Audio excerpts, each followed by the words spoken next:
আসসালামু আলাইকুম। আজকে আপনাদেরকে দেখাবো কিভাবে ইনকিউবেটরে ডিম বসাতে হয়, ডিম বসানোর আগে কিভাবে ইনকিউবেটরে পরিষ্কার করতে হয়, কাপড় দিতে হয়, তার নিয়মকানুন সহ আপনাদেরকে আজকে এই ভিডিওতে আমি দেখিয়ে দেবো।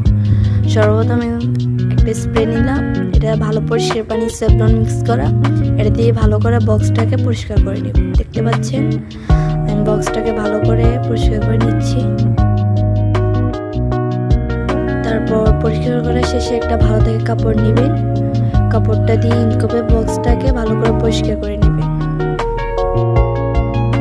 পরিষ্কার করার পর আপনারা যে কোনো একটা নিতে পারেন, কাপড় নিতে পারেন, সমস্যা নেই। আমি আপনাদেরকে দেখানোর জন্য এই কাপড়টা নিলাম। কাপড়টাকে সুন্দর করে ভাঁজ করে নেবেন। দেখতে পাচ্ছেন আমি এটাকে সুন্দর করে ভাঁজ করে নিচ্ছি। ভাঁজ করে ইনকিউবেটরতে সুন্দর করে বসিয়ে দিবেন, চারপাশ যেন একটু ফাঁকা না থাকে ওইরকম ভাবে ভালো করে বসিয়ে দিবেন। দেখতে পাচ্ছেন সুন্দর করে বসিয়ে দিলাম। এখন আমি আপনাদেরকে দেখিয়ে দিব কিভাবে ইনকিউবেটরে ডিম বসাতে হয়, ডিমের পরিচর্যা কিভাবে করতে হয়, তার নিয়মকানুন সব আমি আপনাদেরকে এখন এই ভিডিওতে দেখিয়ে দিব। দেখতে পাচ্ছেন আমি বক্সটাকে হাতে নিলাম, কাপড়টাকে তখন জন্য ভিডিও করা শুরু করা যাক। ফার্স্টে বক্সটাকে হাতে নিলাম, কাপড়টাকে তো আমি আগে দিয়ে দিলাম, দেখেছেন। এখন আমি আপনাদেরকে মিশিয়ে বক্সটা দেখাবো সবার আগে। দেখতে পাচ্ছেন এটা। তারপর ডিম কীভাবে বসাতে হয় তার নিয়ম দেখাচ্ছি। একটা ডিম নিলাম, ডিমটা দেখতে পাচ্ছেন আমি বক্সে রাখলাম।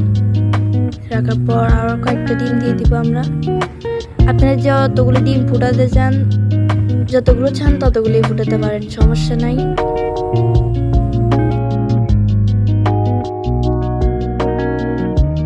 দেখতে পাচ্ছেন 4টে ডিম দিয়ে দিলাম বক্সের ভিতর। এবার আপনাদেরকে ডিম কিভাবে মেশিনের ভিতর কানেক্ট করতে হয় সেটা দেখিয়ে দেব। চলো, ফার্স্টে মেশিনটাকে আমি চালু করলাম, দেখতে পাচ্ছেন। তারপর বক্সের উপর রেখে দিলাম। ডিম ফোটানোর সময় অনুযায়ী আপনি এটার তাপমাত্রা দিয়ে দেবেন। আমি আমার ডিম ফোটানো অনুযায়ী আমি তাপমাত্রা দিলাম 34.7। দিনে 2-3 বার মতো ডিমটাকে ভালো করে করে দিবেন, যেন এটা ভালো একটু তাপমাত্রা সেট হয়ে যেতে পারে, ভালো একটু ডিম ফোটানো সুবিধা হয়। দেখতে পাচ্ছেন আমি কিভাবে উলট করে দিবেন তা দেখাচ্ছি।